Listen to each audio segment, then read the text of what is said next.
Welcome to On the Prowl. Are the Florida Panthers in trouble? Episode 18. I'm your host, Bill. Right now, the Panthers are 1-2 on the West Coast road trip, and I'll give you a rundown of where things stand right now. They had a 2-1 win versus the Seattle Kraken, and then they had a 4-0 loss against the Vancouver Canucks. And then the other night, they lost 3-0 versus the Calgary Flames.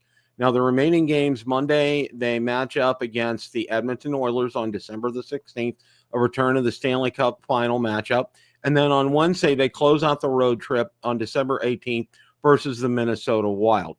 Now, we're going to go over several things right here, several items of note. The Panthers have only scored one goal in 3 games. And as you know, that historically, they've not fared well on West Coast road trips. It's not been very good to them.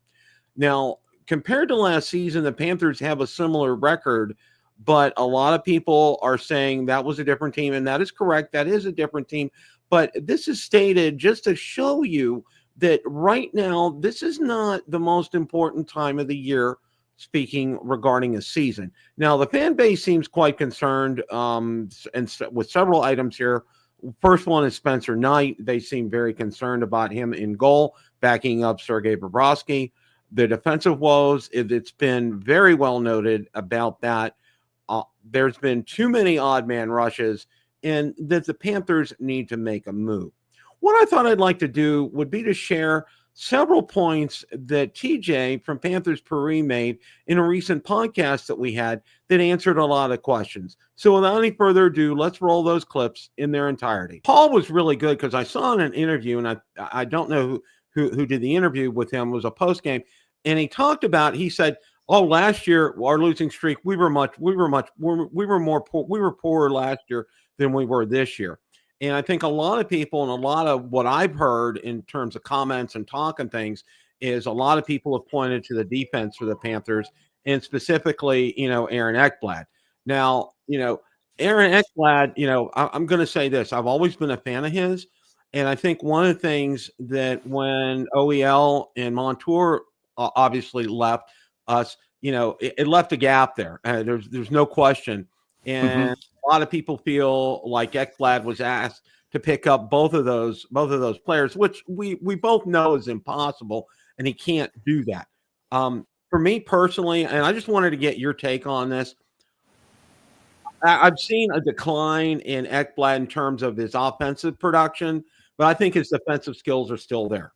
I don't see any degradation as far as that's concerned.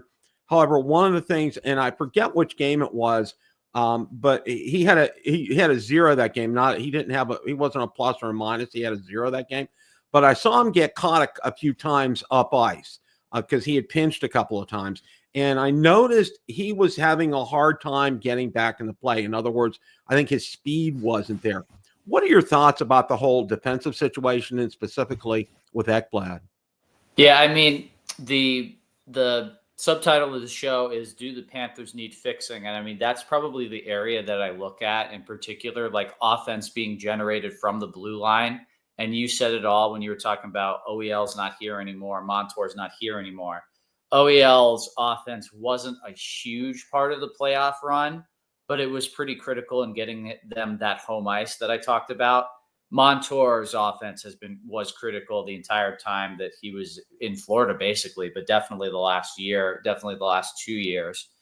And Ekblad's now the guy that they're looking at to be the power play 1 quarterback, which I think is kind of an interesting decision, given that he's already being asked to do so much at 5-on-5. And I don't know what you thought, but I thought Uwe Smolinskis was a pretty effective power play quarterback. I think you can definitely take some qualms with other things in his game.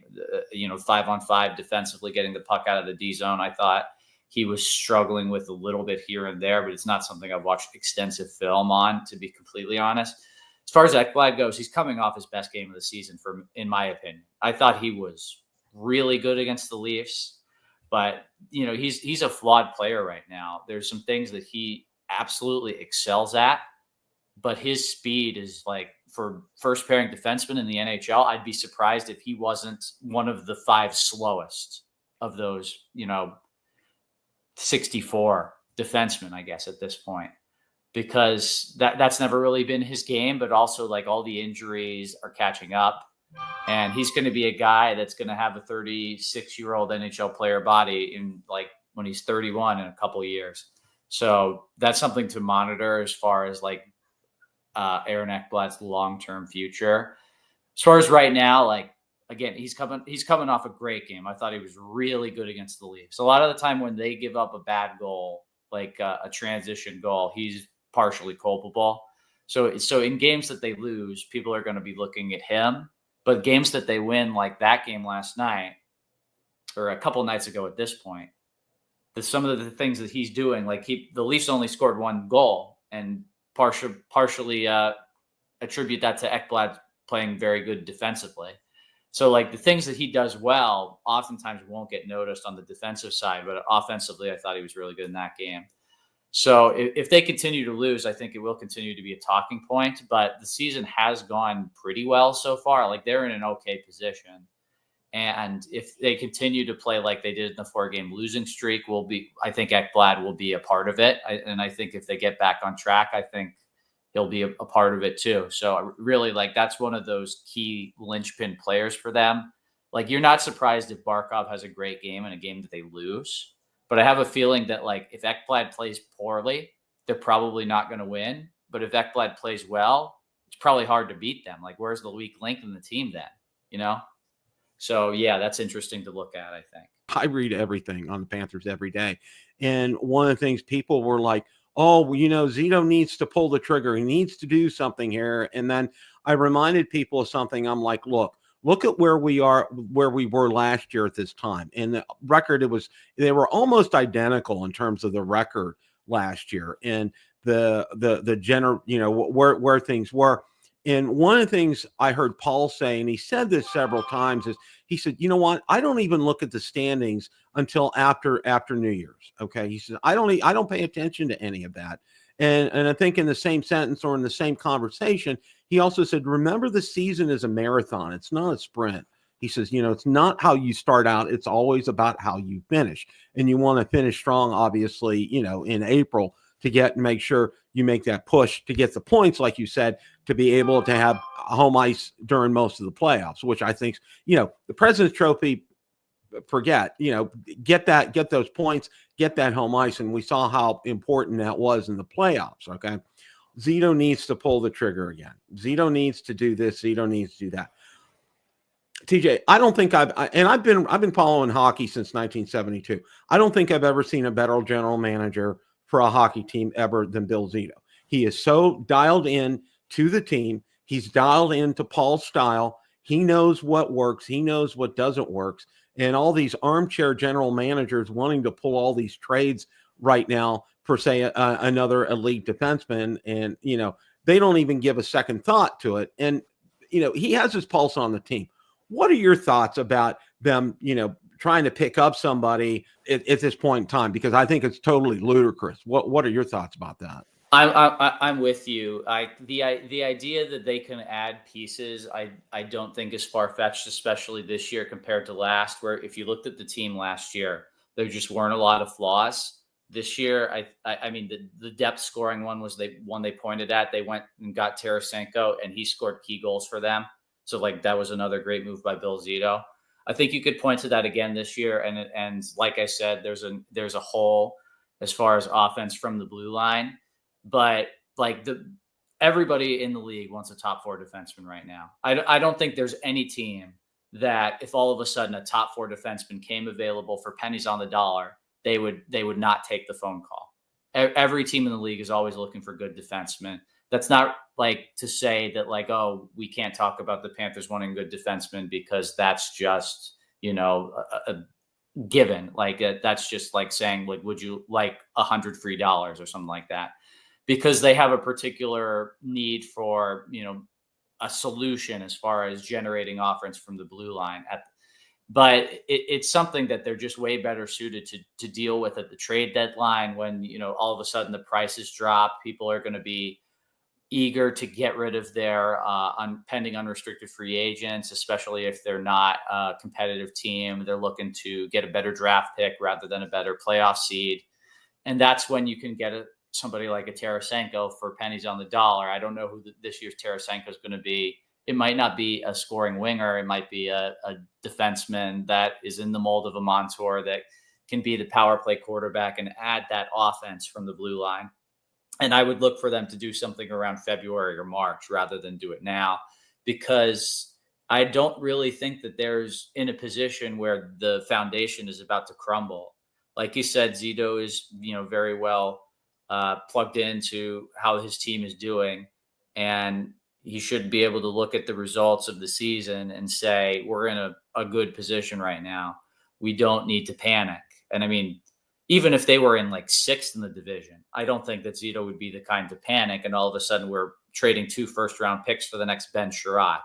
I don't think he would do something like that. He learned from his mistake. And that was, I don't know, his 2nd or 3rd year as a general manager where he made that move. And I mean, it was obviously a bad move, but it's not one that he should, be hung out for. It's not one that we should necessarily bring up all the time.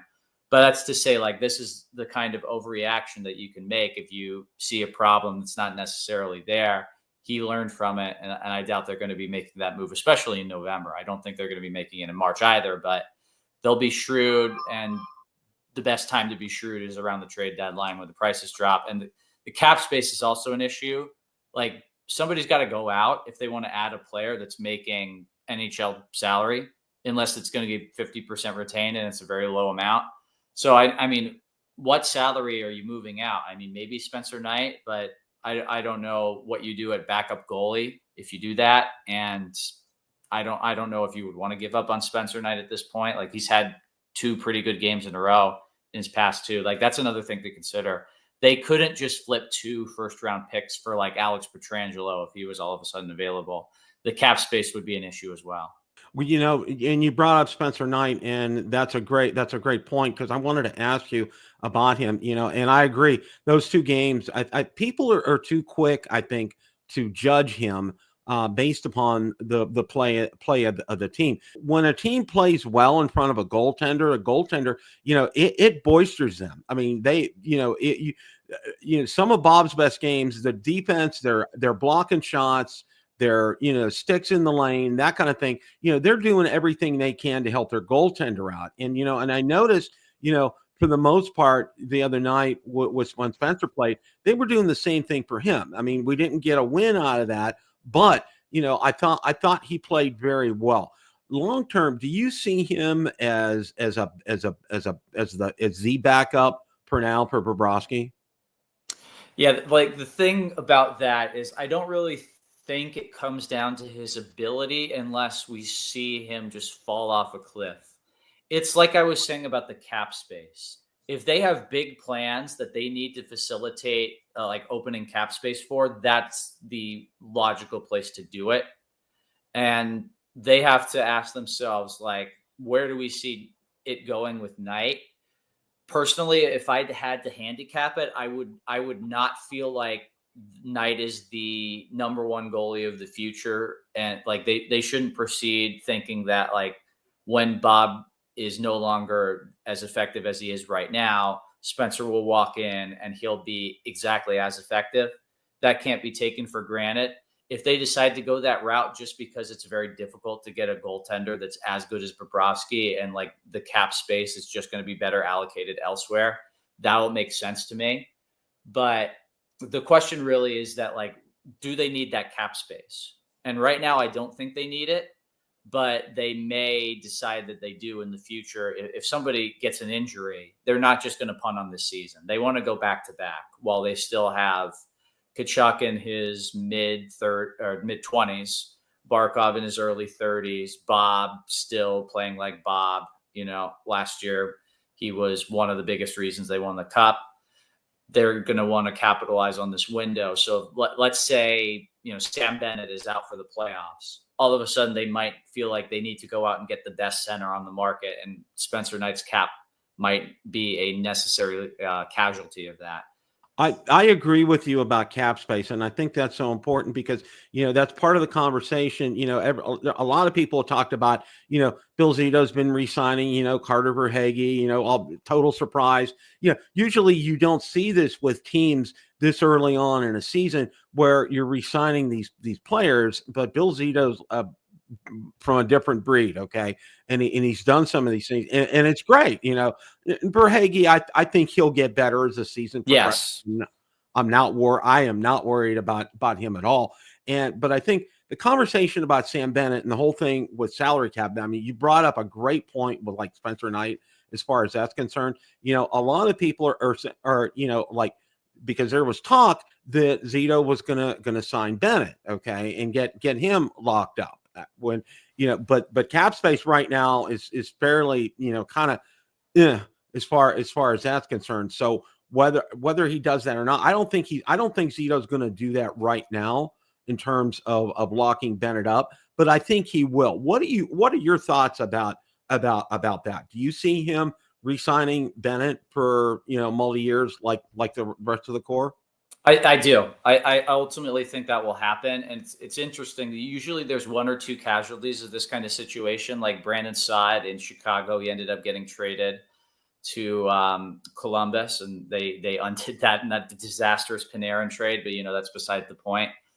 You just don't typically see these teams keep together all their guys. But Bill Zito, I feel like he's really bought into the group of players that he's kept, especially, you know, we saw him get rid of the guys that he wasn't 100% bought in on, and to bring in Matthew Tkachuk.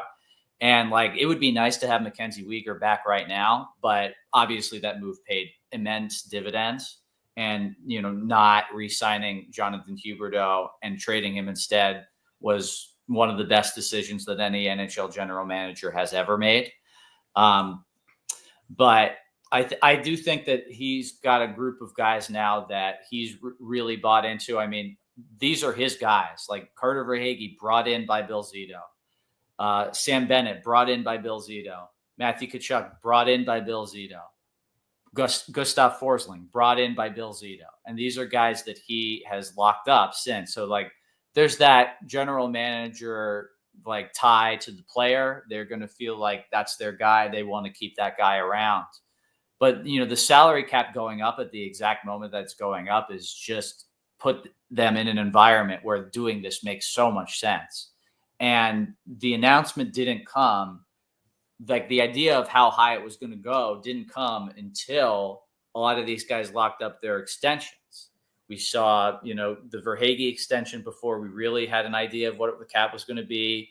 The Reinhart extension, which just looks like an absolute steal for a guy that's a Selke contender and the top goal scorer in the NHL. Just a crazy combination of abilities for a guy that's not even making 10 million when so many players in this league make 10 million. And Bennett, I think he's going to be able to stay under the cap when the cap goes up. And he's probably going to take another team-friendly discount with the lack of income tax in Florida and the fact that this is just a great place to be, not only as hockey players, but as individuals. They want to be in the sun. They want to be able to go fishing, go out on the boat, go to the beach. And also, you know, the world-class music venues, restaurants, nightclubs, etc. All South Florida has it all. They don't want to leave. And they can win while they're here. I mean, you'll take a discount to do that, especially when you save money on like the private jet fuel, because you don't have to fly somewhere else to go to the restaurants, nightclubs, beaches, boating, whatever you want to do. You can do it all here. So it makes a lot of sense for him to stay. It obviously makes sense for the Panthers to keep him. It's not like that fall off is imminent. He's still in his 20s, I believe. So it makes a lot of sense for the Panthers to keep him. It makes sense for him to stay. I just see it happening. It just seems logical. Do you see them repeating as Stanley Cup champions? And how I like to phrase it is this, and how I'll approach this question is this way to you, TJ, is do you see the pieces in place for them poised to be able to make a deep Stanley Cup playoff run this year? I feel like what you're asking, I would say yes to. Like I'm including the pieces for my argument, some of them being like the assets that they'll need to make a trade at the deadline. Because I think the people who are saying that they probably need to make a move aren't wrong. What they're wrong about is that when they need to do it, and they're going to make a trade at the deadline. I mean, last year we were saying like, we don't even know, like this team's going so well. They still made a move at the deadline. Every contender did. you very rarely see a trade deadline go past where a contender doesn't make a move. So in reality, it's, safe as death. You got to try to make your team better at all times at any given opportunity. You don't want to do it like this part of the year, though, because, you have finite assets. You want to be able to spend them at the deadline so that you get the maximum return, because that's just when you're going to be able to get the best players for the best deals.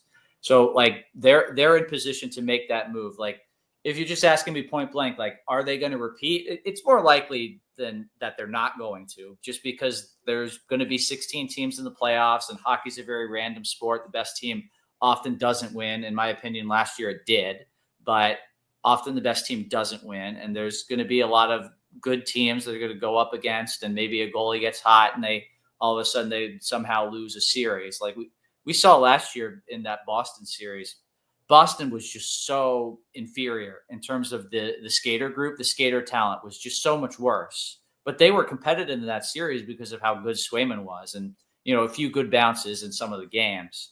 Like that could happen in a series with a team that's far more talented in terms of the skater group than Boston, and all of a sudden the Panthers might be the better team, but they didn't play better, or they just didn't get the bounces, and all of a sudden they're finding themselves getting eliminated. Unfortunately, that's just more likely than not. But they're going to be one of the strongest contenders for the title. I would say the Eastern Conference, there's not a team I would put above them as far as favorites for the cup. But it's hard to repeat. You've got the full grind of the previous year's run on your legs. And let's not forget, 2 years ago, they also played the more games than anybody else. So it's going to be challenging.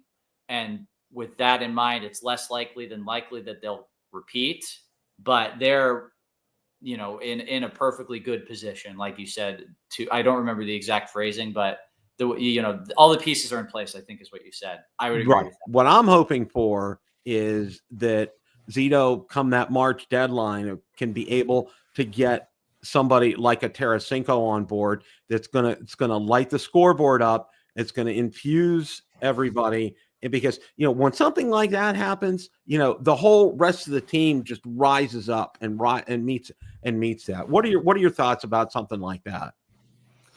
Yeah, I mean, I don't know, like, if they need as big of a name as Tarasenko. That was just like a great opportunity. Like the price was so low to get somebody as talented as him. And if that opportunity comes up again, and it very well could, because of what I was talking about, of how this is just such an attractive market for players now to play in, that they're some of these guys are going to tell their GMs, like, look, that's where I want to go. And even if they don't have the no movement clause that Tarasenko did that forced Ottawa's hand, it could be a situation like with Kyle Okposo, where the general manager has such respect for the player that they're doing right by him. And, it sends a message around the league that, like, this is a place where, even if it doesn't work out, the general manager will have your best interests in mind. So a lot of the time that does lead to the player getting their way, even if they don't have 100% leverage. And that situation very well could happen again. They got to add somebody, though. I will go back to what I said. This team right now, the 20 guys, I'm not feeling like that's a Stanley Cup favorite. And when they add maybe one depth winger and probably a second pairing defenseman that has more of an offensive tilt to their game, then they might be able to make some noise, as serious as they have in the past couple of seasons. I hope you enjoyed some of the questions and answers that I had with TJ, addressing a lot of your concerns. And remember, it's always a great day for Florida Panthers hockey. Time to hunt.